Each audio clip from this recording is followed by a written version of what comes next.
Assalamualaikum warahmatullahi wabarakatuh. Perkenalkan, nama saya Kenanga Putroto Ain dari XPDB 1 nomor absen 14. Di sini saya akan mempresentasikan tentang cerita rakyat.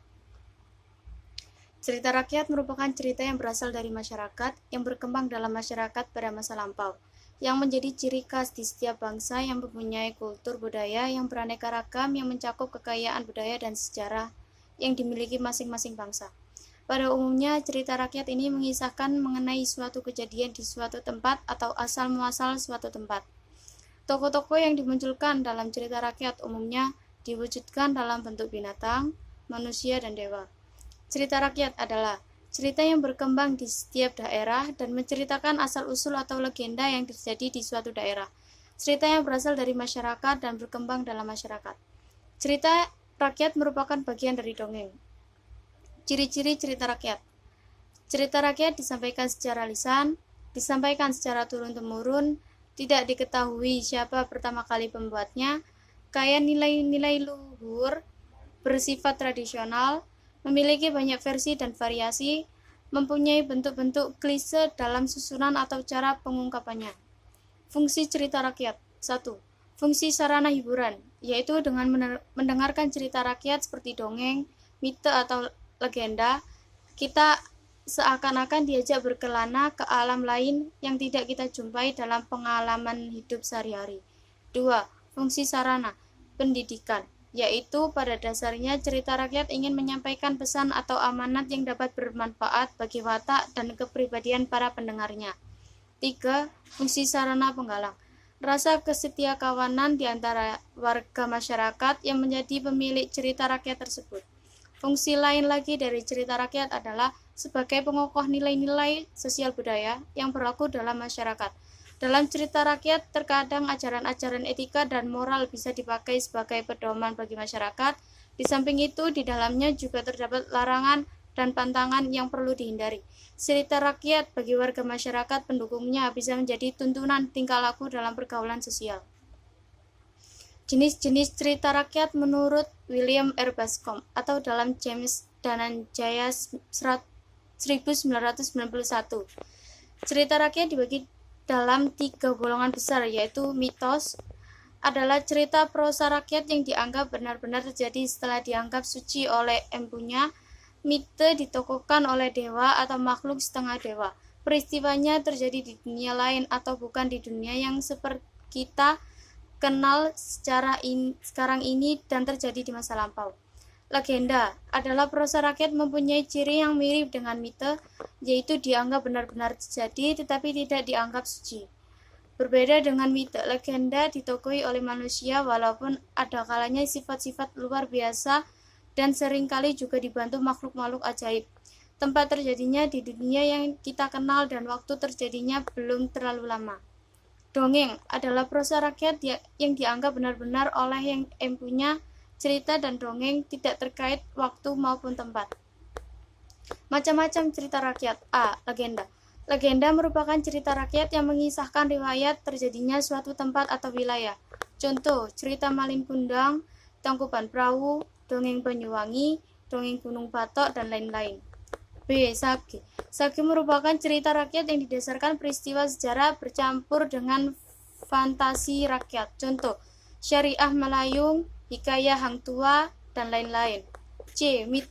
Mite merupakan cerita rakyat yang berhubungan dengan kepercayaan terhadap pada suatu tempat yang dipercaya benda gaib. Contohnya, Nyi Roro Kidul, Joko Tarub, dan sebagainya. D. Fabel. Fabel merupakan cerita rakyat penokohkan binatang sebagai lambing pengajaran moral. Contoh, cerita si kancil yang cerdik, kancil dan buaya, Hikayat Kalila, dan sebagainya. E. Paralel. Paralel merupakan cerita rakyat yang tokohnya adalah manusia dan hewan. Contoh, anjing yang lomba, semut dan belalang, Hikayat Mahabharata, Hikayat Ramayana, dan sebagainya. F. Jenaka. Jenaka merupakan cerita rakyat tentang perilaku orang bodoh, orang malas, atau cerdik masing-masing dilukiskan secara humor. Contoh, Lebay Malang, Pak Kodok, dan lain-lain. G. Cerita terbingkai. Cerita terbingkai merupakan cerita yang di dalamnya cerita lagi. Contoh, 1001 Malam. Parabel merupakan cerita yang menggambarkan cerita moral dengan para tokoh benda mati. Contoh kisah sepasang selop. Unsur-unsur cerita rakyat. Setiap karya sastra memiliki unsur-unsur pembangunan atau unsur sastra.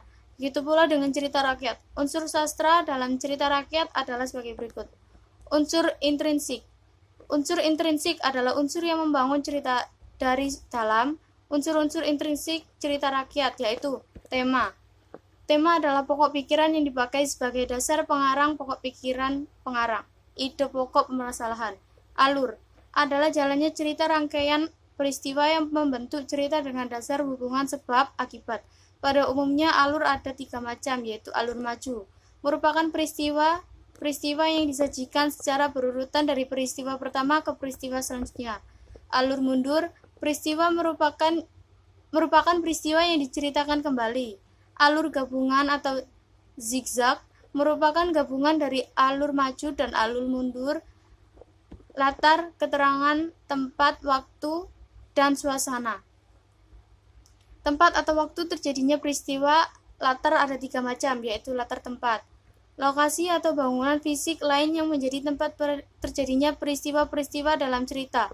Latar waktu atau masa tertentu ketika peristiwa cerita itu terjadi. Latar suasana, salah satu unsur intrinsik yang berkaitan dengan keadaan psikologis yang timbul dengan sendirinya bersamaan dengan jalannya cerita. Suatu cerita menjadi menarik karena berlangsungan dengan suasana tertentu.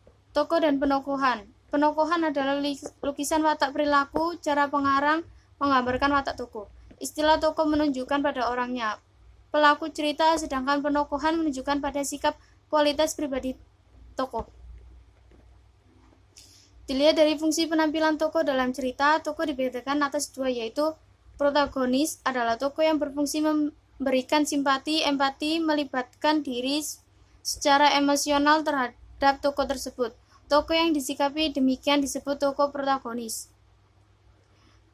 Antagonis adalah tokoh yang berfungsi menimbulkan konflik dan berposisi dengan tokoh protagonis. Sudut pandang. Kedudukan pengarang dalam cerita, cara pandangan pengarang.